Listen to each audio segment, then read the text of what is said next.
नाही मला म्हणजे प्रमुख प्राधान्य मला घरच्यांनी दिलं, त्याच्यामुळे मला बाहेरच्यांचं काय देणं घेणं नाही. मी स्कूटी शिकत होते, आपल्या दारात शिकत होते.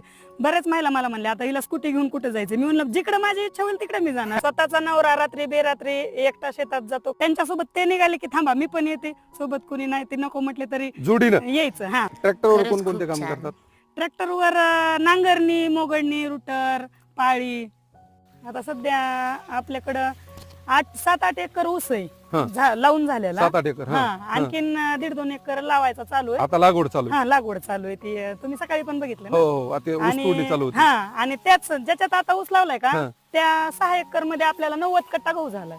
बऱ्याच शेतकऱ्यांचं असं म्हणणं आहे किंवा शेती परवडत नाही.